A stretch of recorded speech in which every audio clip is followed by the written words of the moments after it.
নমস্কাৰ নগাঁও জিলা কংগ্ৰেছ দ্বাৰা আয়োজিত এখন কৰ্মী সন্মিলনত উপস্থিত থকা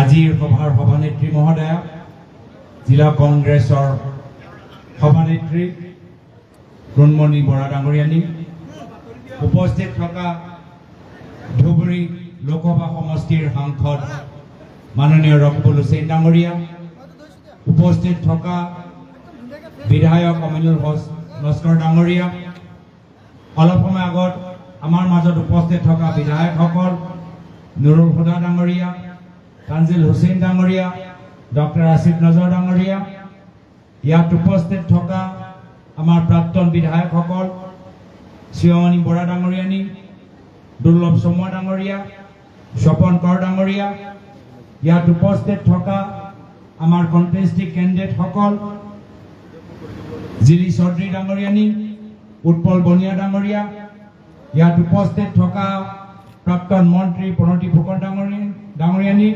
প্ৰাক্তন বিধায়ক আমিনুল ইছলাম ডাঙৰীয়া দৰং জিলা কংগ্ৰেছৰ সভানেত্ৰী ৰিজুমণি তালুকদাৰ ডাঙৰীয়ানী আমাৰ প্ৰদেশ কংগ্ৰেছৰ উপসভাপতি আৰ পি শৰ্মা ডাঙৰীয়া সাধাৰণ সম্পাদক ৰমন্না বৰুৱা ডাঙৰীয়া সম্পাদকসকল মৃণাল হাজৰিকা ডাঙৰীয়া হাইদাৰ আলী ডাঙৰীয়া মঞ্চত উপস্থিত থকা জিলা পৰিষদৰ সদস্যসকল আঞ্চলিক পঞ্চায়তৰ সভাপতিসকল উপস্থিত থকা ব্লক কংগ্ৰেছৰ সভাপতিসকল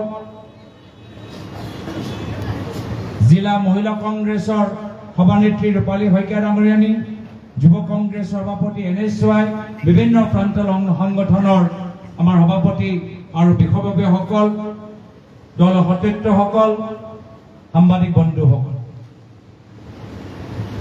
মই বিশেষ দীঘলীয়া ক'বলৈ বিচৰা নাই গোটেইখিনি কথা ইতিমধ্যে আপোনালোকৰ আগত আমাৰ ওপৰ বক্তা প্ৰকাশ কৰিছে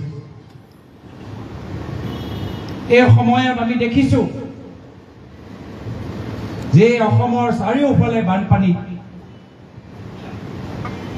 আৰু আমাক মনত পৰে কি যেতিয়া আমাৰ ৰাজ্যত কংগ্ৰেছৰ চৰকাৰ আছিল য'তে বানপানী হয় লগে লগে আমাৰ দলৰ মানুহখিনি তাত গৈ পায় মানুহখিনি সহায় কৰে প্ৰশাসনৰ মানুহবোৰ লগে লগে শিবিৰ বহায় আৰু আমাৰ দিনত মানুহখিনিক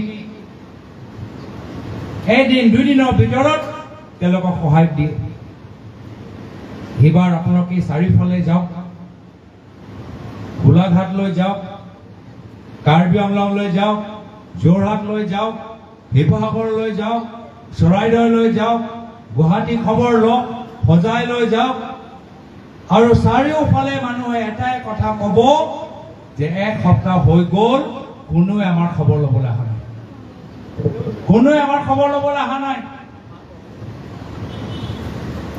পৰ্টেলৰ বাতৰি চাওক টিভি বাতৰি চাওক মানুহবোৰে কৈছে আমাক খাবলৈ খাদ্য নাই পিন্ধিবলৈ কাপোৰ নাই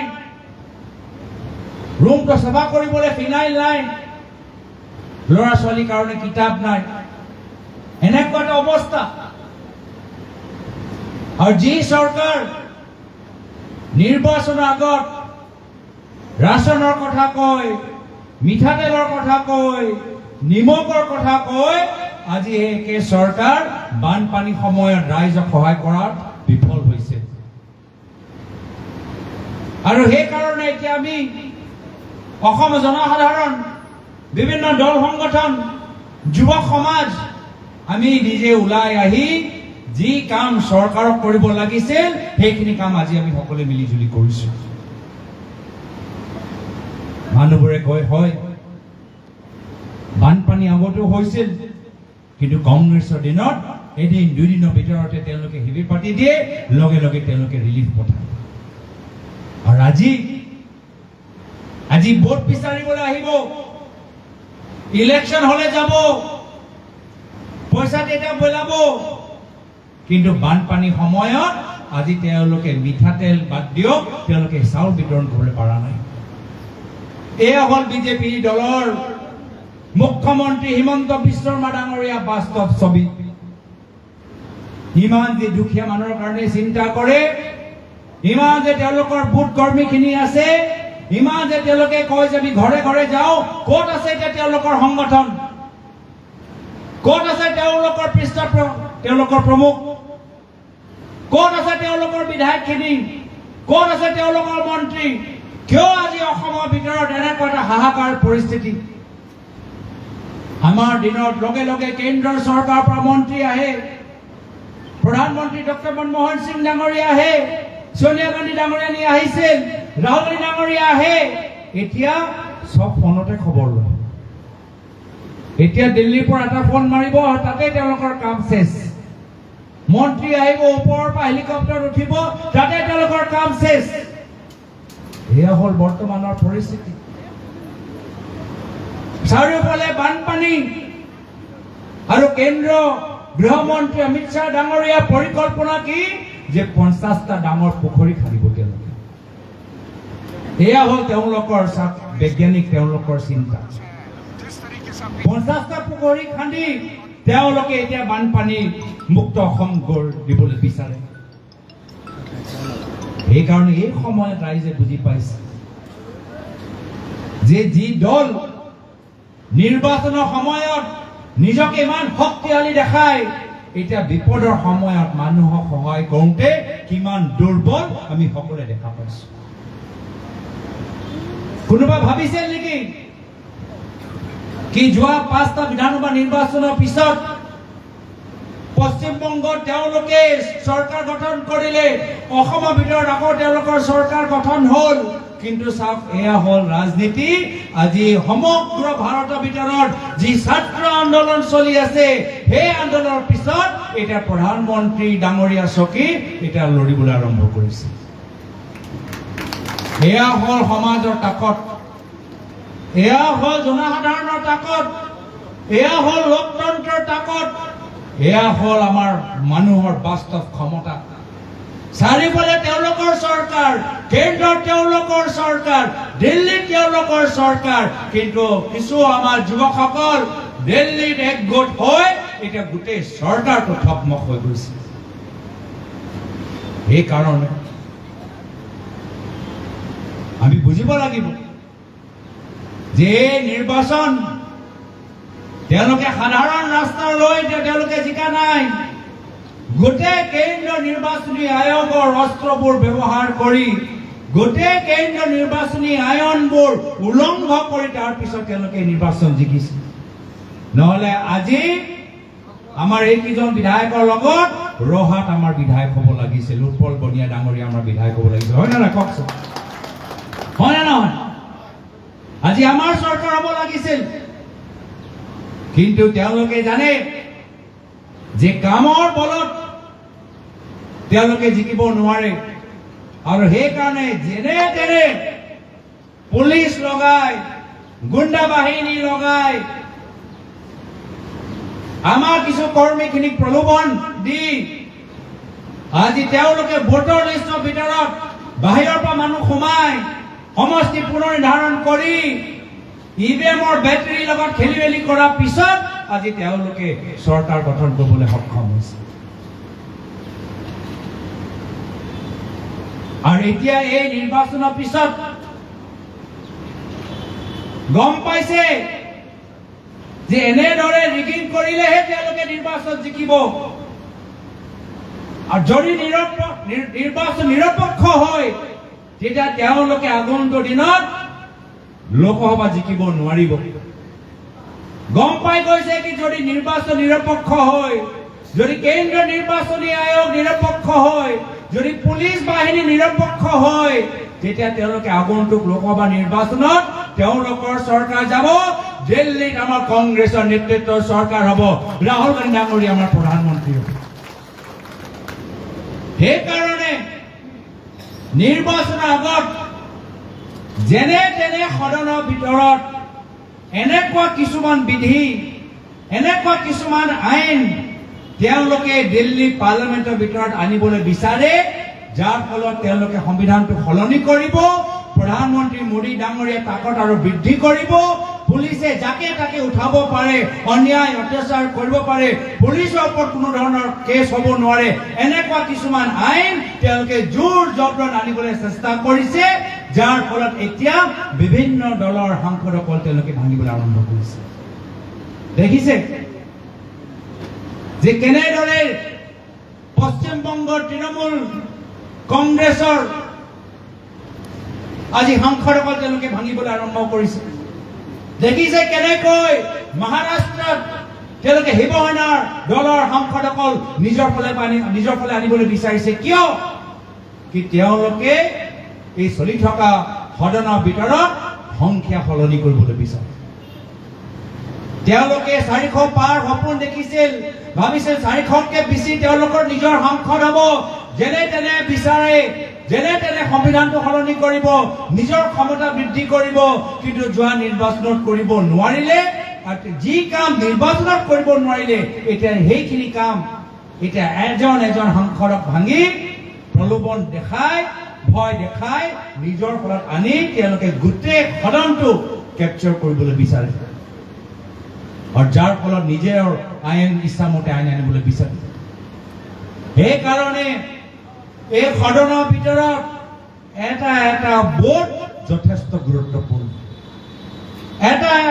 এজন সাংসদৰ ভোট নিৰ্ণায়ক ভূমিকা গ্ৰহণ কৰিব পাৰে এজন সাংসদৰ ভোটৰ কাৰণে আমি নিজৰ সংবিধান ৰক্ষা কৰিব পাৰো এজন সাংসদৰ ভোটৰ কাৰণে আমি চৰকাৰৰ তেওঁলোকৰ যি উদ্দেশ্য সেই উদ্দেশ্যৰ ওপৰত আমি চেঁচা পানী পেলাব পাৰো আৰু সেইকাৰণে আগন্তুক নগাঁও লোকসভা উপ নিৰ্বাচন মাত্ৰ এটা সাধাৰণ নিৰ্বাচন নহয় মাত্ৰ চৰকাৰ ভঙা বা চৰকাৰ গঢ় দিয়া নিৰ্বাচন নহয় এই উপ নিৰ্বাচন হৈছে লোকসভা ভিতৰত আমি নিজৰ সংবিধানটো সুৰক্ষা কৰাৰ বাবে এটা গুৰুত্বপূৰ্ণ আৰু ঐতিহাসিক নিৰ্বাচন সেইকাৰণে আমি আজি এই সভা ভিতৰত আমাৰ জিলা কমিটি বিষয়ববীয়াসকল ব্লক কংগ্ৰেছৰ বিষয়ববীয়াসকল মণ্ডলৰ বিষয়ববীয়াসকলক আমি মাতিছো কিয়নো আপোনালোকৰ ওপৰত গধুৰ দায়িত্ব এইখিনি কথা আপোনালোকে ৰাইজক বুজাব লাগিব আপোনালোকে বুজি পায় কিন্তু আপোনালোকে ৰাইজক বুজাব লাগিব ৰকিবুল হুছেইন ডাঙৰীয়া ষ্ট্ৰেটেজি কথা কৈছিল প্ৰথম ষ্ট্ৰেটেজিয়ে হ'ল কি আপোনালোকে ৰাইজক কি কয় তেওঁলোকৰ ভোট বিচাৰিব আৰু সেইখিনি কথা আপোনালোকক বুজাব লাগিব আজি দেখিছে বেলেগ দলৰ অৱস্থা তৃণমূল কংগ্ৰেছ ইমান দিন তেওঁলোকৰ চৰকাৰ আছিল এটা নিৰ্বাচন তেওঁলোকে হাৰিলে এই তৃণমূল কংগ্ৰেছ চুৰমাৰ হৈ গ'ল আম আদমি পাৰ্টি তেওঁলোকৰ চৰকাৰ আছিলে দিল্লীত এটা নিৰ্বাচন তেওঁলোকে হাৰিলে তেওঁলোকৰ দলৰ এটা চুৰমাৰ হৈ গ'ল শিৱসেনা দল এই শিৱসেনা দলৰ চৰকাৰ আছিল এটা নিৰ্বাচন হাৰিলে এই দলৰ পিছত ভাগ হৈ গ'ল এতিয়া বিৰোধী শিবিৰৰ মাজত বিজেপিৰ চকুৰ লগত চকু মিলাই একমাত্ৰ মাত মাতা বিৰোধী দল এটাই হৈছে এয়া হ'ল ভাৰতীয় জাতীয় কংগ্ৰেছ দল নিৰ্বাচন আহিব নিৰ্বাচন যাব কিন্তু কংগ্ৰেছ সদায় থাকিব আৰু সেইকাৰণে আজি এই মঞ্চৰ পৰা আমি বিজেপি দলটোক বাৰ্তা দিবলৈ বিচাৰো কি যদিও তেওঁলোকে যোৱা নিৰ্বাচনত তেওঁলোকে যেনে তেনে চৰকাৰ গঠন কৰিবলৈ সক্ষম হৈছে তথাপিও আমি প্ৰত্যেকগৰাকী কংগ্ৰেছ কৰ্মী আমি হাৰ মানি যোৱা নাই আমি কংগ্ৰেছ কৰি যাম আমি সংগঠন কৰি যাম আমি ভাৰতৰ জনসাধাৰণৰ হৈ মাত মাতি যাম আমি অন্যায় বিৰুদ্ধে আমি সংগ্ৰাম কৰি যাম এই বাৰ্তা আজি আমাৰ দলৰ নেতা ৰাহুল গান্ধী ডাঙৰীয়া বেলেগ দলৰ নেতৃত্বক বুজাইছে যে কংগ্ৰেছ তৃণমূল কংগ্ৰেছৰ পৰা পৃথক কংগ্ৰেছ এনচিপি পাৰ্টিৰ পৰা পৃথক কংগ্ৰেছ সমাজবাদী পাৰ্টিৰ পৰা পৃথক কংগ্ৰেছ শিৱসেনা দলৰ পৰা পৃথক আমাৰ দলৰ ভেটি যথেষ্ট শক্তিশালী আৰু আমিও বুজি পাইছো যে যদি আমি এই চৰকাৰৰ বিৰুদ্ধে মাত মাতিব লাগিব, তেতিয়া আমাৰ ওচৰত এটাহে বিকল্প, আমাক সংগ্ৰাম কৰিব লাগিব। আমাক ৰাস্তাত ওলাই আহিব লাগিব আৰু জনসাধাৰণৰ লগত নিজৰ জনসম্পৰ্ক সৃষ্টি কৰিব লাগিব। আমি মাত্ৰ নিজৰ ভিতৰত আবদ্ধ হৈ থাকিলে নহ'ব, মাত্ৰ আমাৰ নিজৰ কৰ্মীখিনি নিজৰ মাজতে আমি আলোচনা কৰিলে নহ'ব।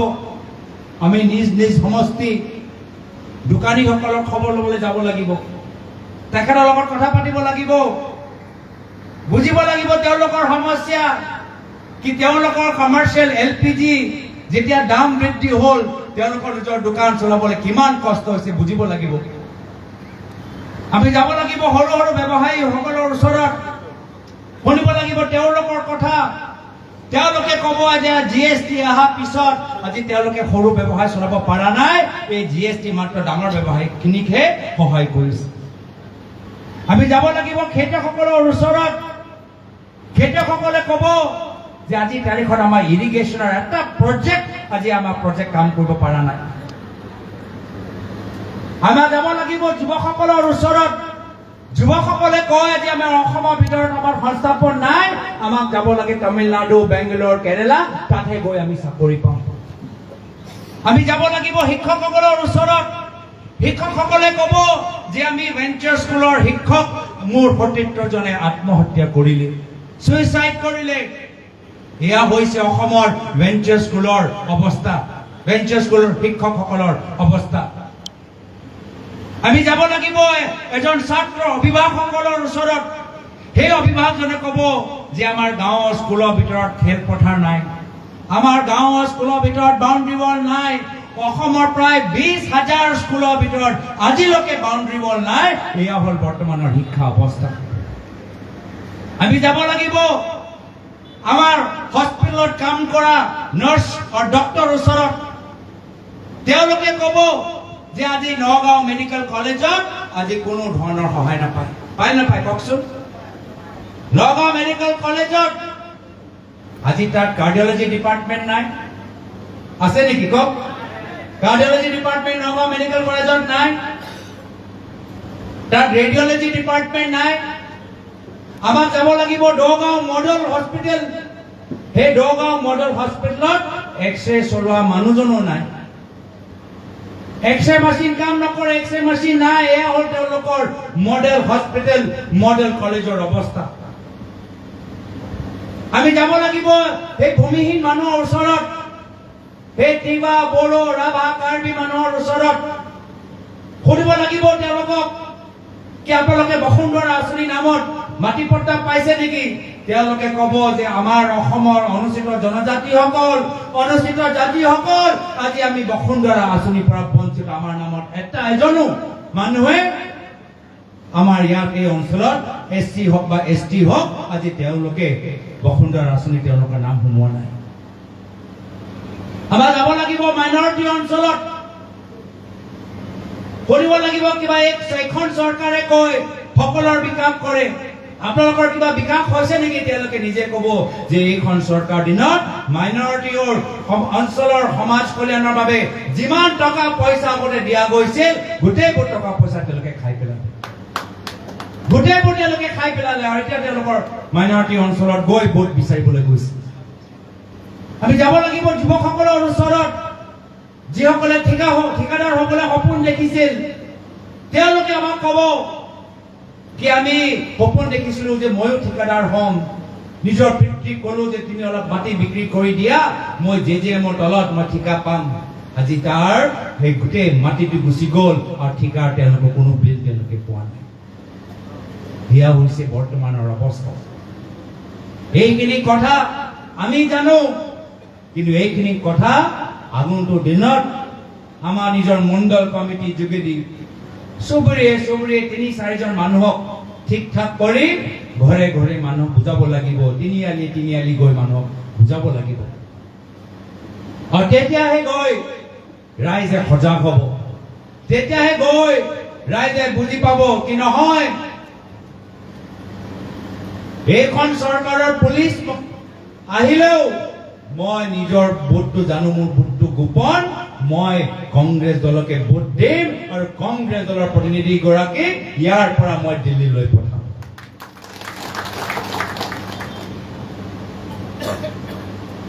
দিল্লীত দেখিছে সেই ছাত্ৰসকলৰ ওপৰত কিমান লাঠি চলনা কৰিছে, দেখিছে নে? তেওঁলোকে ভয় খাইছে নেকি কওকচোন?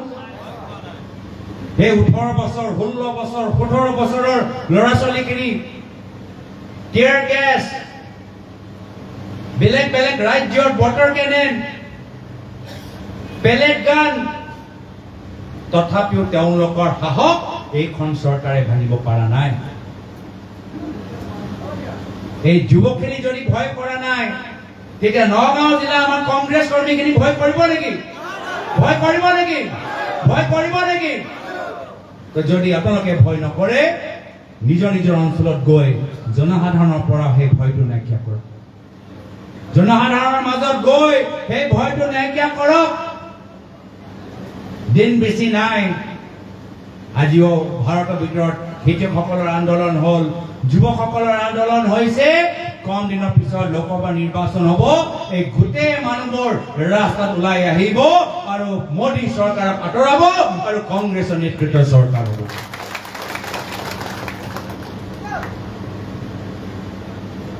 মোক ভাল লাগিছে। মই ভাবিলো যে যোৱা বিধানসভা নিৰ্বাচনৰ পিছত আমাৰ কৰ্মীখিনি মনটো অলপ বহি গ'ল, কিন্তু ইয়াত আহিতো আপোনালোকক দেখা পাইছো।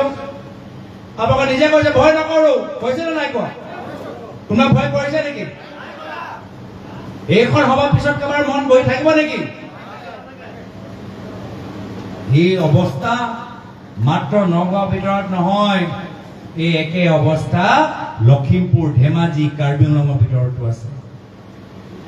তাৰ পৰা মোক ফোন আহে, সভাপতি মহোদয়, মই মণ্ডল কংগ্ৰেছ সভাপতি কৈছো, এতিয়ালৈকে আমাৰ ইয়াত মিটিং কিয় হোৱা নাই? আমি মিটিং কৰিবলৈ বিচাৰো, আমি মিটিং লৈ যাবলৈ বিচাৰো, আমি কংগ্ৰেছ দলটো আৰু শক্তি আনিবটো বিচাৰো।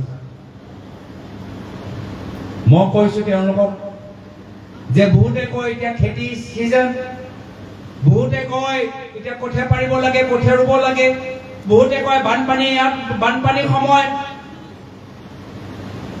কিন্তু তথাপিও আমাৰ কংগ্ৰেছ দলৰ কৰ্মীখিনি সাহস চাওক। তেওঁলোকে কৈছে ক'ত হৈছে বানপানী, মোৰ ওচৰত বেছি টকা পইচা নাই, মই সেই অঞ্চলত গৈ মই নিজৰ 10 টকা মই তাত মই মানুহক দি সহায় কৰি আহিম। মানুহবোৰে কৈছে ইয়াত আমাৰ বানপানী হোৱা নাই, আমি ইয়াত আমি কংগ্ৰেছ কৰিবলৈ বিচাৰো, ইয়াত আমি কংগ্ৰেছ সভা পাতিবলৈ বিচাৰো। এয়া হ'ল কংগ্ৰেছ দলৰ সাহস, এয়া হ'ল কংগ্ৰেছ দলৰ শক্তি, যে আমাৰ কৰ্মীখিনি এতিয়াই প্ৰায় কংগ্ৰেছ দলটোক উদ্ধাৰ কৰিবলৈ বিচাৰে, শক্তিশালী কৰিবলৈ বিচাৰে। বিভিন্ন নিৰ্বাচন, লোকসভা নিৰ্বাচন আহিব। এতিয়াৰ পৰা যি আমি অভাৱ নিজৰ মাজত আলোচনা কৰোঁতে যিখিনি অভাৱ আমি দেখা পালো, এতিয়াৰ পৰা সেই অভাৱ আমি পূৰণ কৰিবলৈ বিচাৰিছো। আৰু সেইকাৰণে হয় যোৱা আমাৰ বিধানসভা নিৰ্বাচনত আমি যে 100% ভাল কাম কৰিছো, নিজৰ নিজৰ দায়িত্ব 100% পালন কৰিছো, এইখিনি নহয়।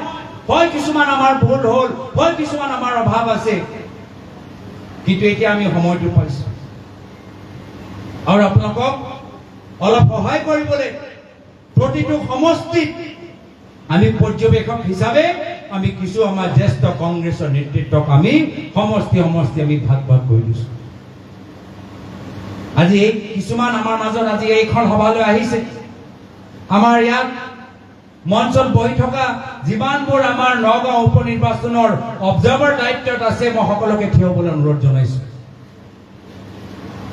চাওক, এইসকল এয়া নগাঁও জিলাৰ নহয়, তথাপিও আগন্তুক দিনত আমাৰ কংগ্ৰেছ দলটো শক্তিশালী কৰিবলৈ যদি আপোনালোকৰ ওপৰত ক'ৰবাত অন্যায় হয়, আপোনালোকৰ লগত থিয় দিবলৈ যদি কোনোবাই সহায় বিচাৰে, তেওঁলোকক সহায় কৰিবলৈ আমাৰ লগত থাকিব জিলি চৌধুৰী ডাঙৰীয়ানী, আমাৰ লগত থাকিব অমিল হক লস্কৰ ডাঙৰীয়া বিধায়ক, আমাৰ লগত থাকিব প্ৰাক্তন সাংসদ RP শৰ্মা ডাঙৰীয়া, আমাৰ লগত থাকিব প্ৰাক্তন মন্ত্ৰী প্ৰণদীপ ফুকন ডাঙৰীয়ানী, আমাৰ লগত থাকিব প্ৰাক্তন বিধায়ক স্বপন কোঁৱৰ ডাঙৰীয়া, প্ৰাক্তন বিধায়ক আমিনুল ইছলাম ডাঙৰীয়া, আমাৰ জিলা কংগ্ৰেছৰ আমাৰ সভানেত্ৰী আৰু কণ্টেষ্টিং কেণ্ডিডেট ৰিজুমণি তালুকদাৰ ডাঙৰীয়ানী। এইখিনি মানুহ বিশেষভাৱে আপোনালোকৰ ওচৰত আহিব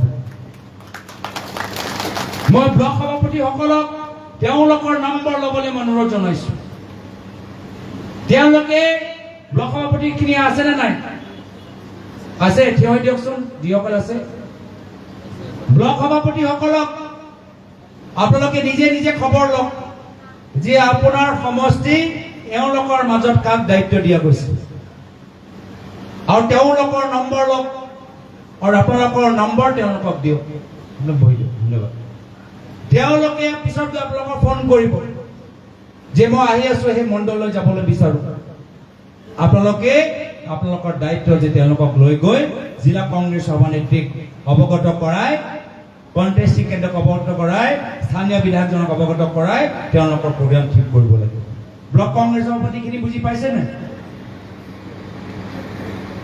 আৰু আপোনালোকৰ ওচৰত প্ৰত্যেক মণ্ডলৰ সভাপতি ফোন নম্বৰ আছেনে নাই আছে আমাৰ দলৰ মানুহ বেছি নালাগে কিন্তু মাত এষাৰ লাগে আমাৰ দলৰ মানুহ বেছি তেওঁলোকৰ লোভিয়া নহয় বেছি লোভো নাই মাত্ৰ এটা মাত এষাৰ লাগে সন্মানটো লাগে আৰু সন্মান একদম দলৰ পৰা আৰম্ভ আমি মণ্ডলৰ কিছুমান মানুহখিনিক লৈ আমাৰ এই যিখিনি অবজাৰ্ভাৰ তেওঁলোকৰ লগত চিনাকি কৰাব লাগে এইখিনি মূল মানুহ মণ্ডলৰ সভাপতিখিনি পৰামৰ্শ দিয়ক যে এইখন গাঁৱৰ ভিতৰত আৰু কি কৰিলে ভাল তেওঁলোকৰ পৰামৰ্শ দিয়ক আমি আপোনালোকৰ কথাবোৰ শুনিবলৈ বিচাৰো আমাৰ মণ্ডল সভাপতি ইয়াত আছেনে নাই থিয় হৈ দিয়কচোন আপোনালোকে নিজৰ আগন্তুক এমাহৰ ভিতৰত নিজৰ ব্লক সভাপতিৰ ওপৰত অলপ হেঁচা দিব ক'ব যে আজি নগাঁও জিলা আমাৰ কংগ্ৰেছৰ ভৱনত আমাৰ আলোচনা হৈছিল যে মণ্ডল লৈ আমাৰ অবজাৰ্ভাৰ আহিব আমাৰ মণ্ডললৈ অবজাৰ্ভাৰ কেতিয়া আহিব আজি ইয়াত আলোচনা কৰা গ'ল যে কিছুমান মণ্ডলসকলৰ লগত লৈ আমাৰ ব্লক কংগ্ৰেছ অবজাৰ্ভাৰ কণ্টেষ্টিং কেণ্ডিডেটবোৰ বহি আপোনালোকৰ পৰামৰ্শবোৰ ল'ব সেই বৈঠকটো কেতিয়া হ'ব আৰু পৰৱৰ্তী সময়ত মই আপোনালোকৰ ওচৰলৈ যাম ৰকিবুল হুছেইন ডাঙৰীয়া আহিব আমি খবৰ ল'ম যে আপোনালোকৰ লগত বৈঠক হৈছে নে নাই হোৱা আপোনাৰ মণ্ডলত অবজাৰ্ভাৰ গ'ল নে নাই যোৱা আপোনালোকৰ মণ্ডলৰ লগত ব্লক সভাপতিজনে ফোনত এবাৰ কথা পাতিছে নে নাই পাতা আমি ৰিপৰ্ট ল'ম আপোনালোকৰ পৰা আমাৰ পঞ্চায়তৰ প্ৰতিনিধিসকল ইয়াত আছে নে নাই আছে পঞ্চায়তৰ প্ৰতিনিধি থিয় হৈ দিয়কচোন যিসকল আছে এপি জেডপি যিমানবোৰ আছে আপোনালোকৰ ওপৰত ৰিপৰ্ট কাৰ্ড আমি ল'ম যে আপোনালোকে পঞ্চায়তৰ জিকি আহিলে আপোনালোকে এবাৰ কিমান ব্যৱধানত আপোনালোকে কংগ্ৰেছক জিকাব আজি আপোনালোকে আমাৰ কংগ্ৰেছৰ দলৰ চিম্বলত আপোনালোকে এজন পঞ্চায়তৰ প্ৰতিনিধি হৈছে কংগ্ৰেছৰ দলৰ কৰ্মীখিনি বলৰ ওপৰত আপোনালোকে প্ৰতিনিধিসকল হৈছে তো সেইকাৰণে এতিয়া কংগ্ৰেছৰ পৰা আপোনালোকে পালে এতিয়া দলৰ কাৰণে আপোনালোকে নিজৰ ত্যাগ বলিদান আগতেও দিছে এইবাৰো আকৌ দিব লাগিব আৰু পিছত ইয়াৰ পৰাই আমি কেতিয়াবা আমাৰ ৰকিবুল হুছেইন ডাঙৰীয়া কয় যে বিজেপি দলৰ CID কথা হয়নে নকয় কওকচোন ময়ো তেওঁৰ বহুতবাৰ বক্তৃতা শুনো ভাল লাগে শুনি বিজেপি দলৰ CID কেতিয়াবা ইয়াৰ পৰাই কৈ দিয়ে মই আজি ভাবিছো এই CID খালি বিজেপি দলৰ ভিতৰত কিয় আছে এতিয়া কংগ্ৰেছ দলৰ ভিতৰতো এটা CID দল বনাব লাগিব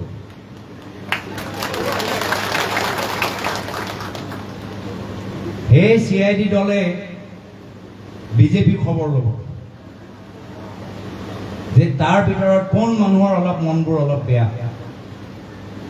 তেওঁলোকক অলপ আমি কথাবোৰ অলপ পাতিম যোৱা এক বছৰ ভিতৰত বহুত এনেকুৱা আমাৰ দিছপুৰত আমি এটা CID বনালোৱে দিছপুৰত দেখিলে যোৱা এক বছৰ কিমান যোগদান হ'ল বহুত যোগদান হ'ল এটা আগন্তুক দিনত আমি এটা CID নগাঁৱৰ কাৰণে বিশেষভাৱে আমি সৃষ্টি কৰিম বিজেপি এজিপি অলপ খবৰ আমাৰ ওচৰত আনিবলৈ আৰু এই CID দলৰ ওপৰত অলপ মই আমাৰ দলৰ মানুহৰ ওপৰত অলপ নজৰ ৰাখিবলৈ কম বেয়া নাপাব দেই অলপ আমাৰ এই CID যোগেদি আমাৰ দলৰ মানুহবোৰ ওপৰতো আমি নজৰ ৰাখিবলৈ কম। কিয় কি যিসকলে বাস্তৱভাৱে দলৰ কামখিনি কৰি আছে, আগন্তুক দিনত মই তেওঁলোকক এই মঞ্চত মাতি আনি মোৰ ফালৰ পৰা মই গামোচা পিন্ধাবলৈ বিচাৰোঁ।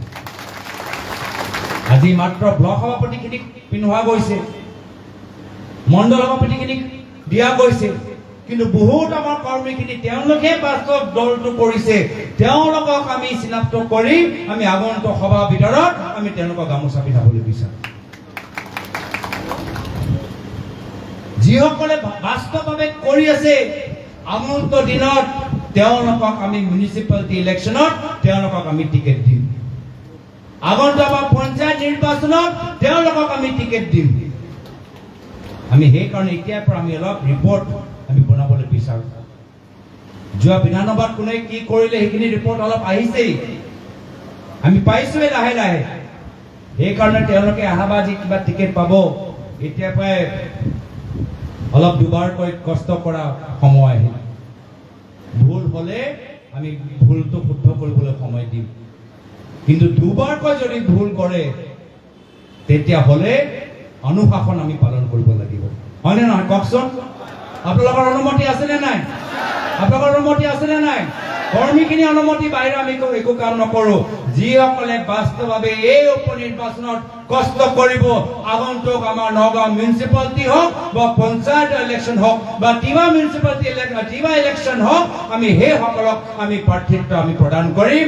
আৰু যিসকলে কিবা কাৰণত আমাৰ দল বিৰোধী কাম কৰিলে আগন্তুক দিনত তেওঁলোকৰ টিকেট কাটা যাব। সেইকাৰণে আজি মই ভাবো যে ইয়াৰ পৰা এটা বাৰ্তা যাওক কি যদিও ডাবল ইঞ্জিনৰ চৰকাৰ, কেন্দ্ৰত তেওঁলোকৰ চৰকাৰ, ৰাজ্যত তেওঁলোকৰ চৰকাৰ, উপ নিৰ্বাচন জিকা জটিল, আহাবাৰ নগাঁও উপ নিৰ্বাচনত কংগ্ৰেছ দল পুনৰবাৰ জিকিব। আৰু সেই বিজয় ডংকা আজি ইয়াৰ পৰাই নগাঁও কংগ্ৰেছ আমি ৰাজীৱ ভৱনৰ পৰা আমি সমগ্ৰ অসমৰ ৰাইজক শুনাই দিছো। মই বিশেষ আৰু দীঘলে ক'বলৈ বিচৰা নাই। ইয়াত উপস্থিত থকা প্ৰত্যেকগৰাকীক মোৰ ফালৰ পৰা আন্তৰিক মৰম, অভিনন্দন, শুভেচ্ছা, ধন্যবাদ, কৃতজ্ঞতা জ্ঞাপন কৰি আগন্তুক দিনত আপোনালোকে নিজৰ নিজৰ দায়িত্ব পালন কৰক, জনসম্পৰ্ক সৃষ্টি কৰক, ভয় নাইকিয়া কৰক আৰু জনসাধাৰণৰ মাজত ৰাজনৈতিকভাৱে তেওঁলোকক সচেতন কৰক, সক্ৰিয় কৰক। এইখিনি কথা কৈ মোৰ ইয়াতে নিজৰ চমু দুআষাৰ সামৰিছো। ধন্যবাদ। জয় হিন্দ, জয় আই অসম।